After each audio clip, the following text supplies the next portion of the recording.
अस्सलामुअलैकुम। SMTV global के साथ मैं हूं आमना अनफाल। सबसे पहले न्यूज़ हेडलाइंस।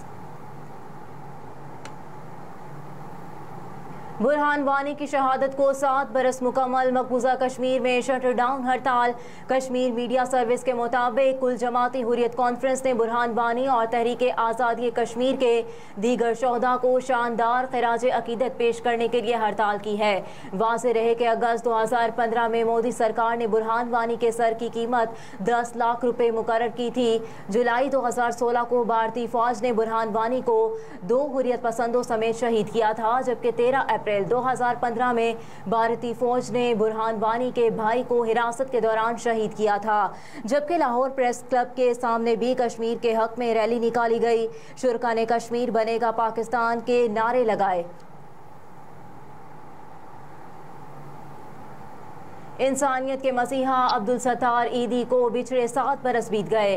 बाबाए खिदमत इंसानियत के खादिम और आलमी शोहरत याफ्ता समाजी कारकुन अब्दुल सत्तार ईदी को हमसे बिछड़े 7 बरस बीत गए। अब्दुल सत्तार ईदी वतन अजीज़ का एक बहुत बड़ा नाम, दुखी इंसानियत की खिदमत अब्दुल सत्तार ईदी का मकसद हयात था। इंसानियत के लिए अपनी ज़िंदगी वक्फ कर देने वाले मारूफ समाजी कारकुन और ईदी फाउंडेशन के बानी चेयरमैन अब्दुल सत्तार ईदी ने दुनिया की सबसे बड़ी रज़ाकाराना एम्बुलेंस सर्विस कायम की, यतीमों की परवरिश और लवारिसों की कफालत की।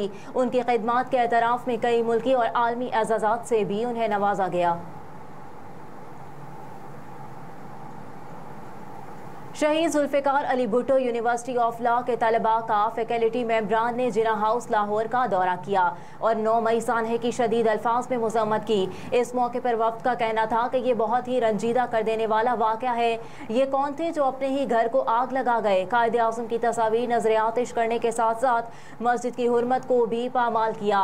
शोहदा की बेहुरमती और उनकी यादगार को मिसमार करने वाले कभी भी मुहब्बे वतन नहीं हो सकते। वफ्द के शुरका का कहना था कि शरपसंद इनके सहूलतकार और मास्टरमाइंड्स को सख्त से सख्त सजा देकर निशान इबरत बनाया जाए। वफ्द ने मिली नगमों के जरिए शोहदा पाक फौज को खिराज अकीदत पेश किया।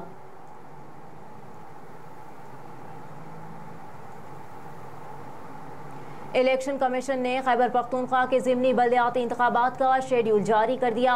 इलेक्शन कमीशन की जानिब से जारी शेड्यूल के मुताबिक खैबर पख्तूनख्वा के ज़िमनी बल्दियाती इंतखाबात की पोलिंग 27 अगस्त को होगी। इंतखाबात के लिए कागजात नामजदगी 19 जुलाई तक जमा कराए जा सकते हैं। शेड्यूल के मुताबिक अपीलेट ट्रिब्यूनल 1 अगस्त तक फैसले, जबकि हतमी फहरिस्त 2 अगस्त तक जारी होगी।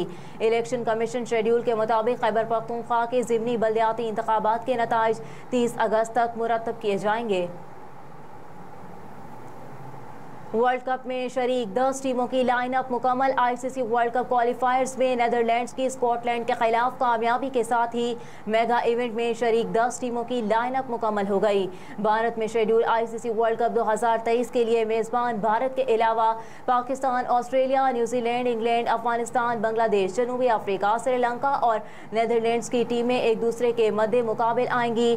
टूर्नामेंट का बाकायदा आगाज 5 अक्टूबर से होगा, जबकि पाकिस्तान वर्ल्ड कप में अपने सफर का आगाज 6 अक्टूबर को हैदराबाद में नीदरलैंड के खिलाफ मैच से करेगा। शेड्यूल के मुताबिक 12 अक्टूबर को पाकिस्तान का सामना श्रीलंका से होगा, जबकि रिवायती हरीफ पाकिस्तान और भारत के दरमियान मुकाबला 15 अक्टूबर को अहमदाबाद के नरेंद्र मोदी क्रिकेट स्टेडियम में होगा।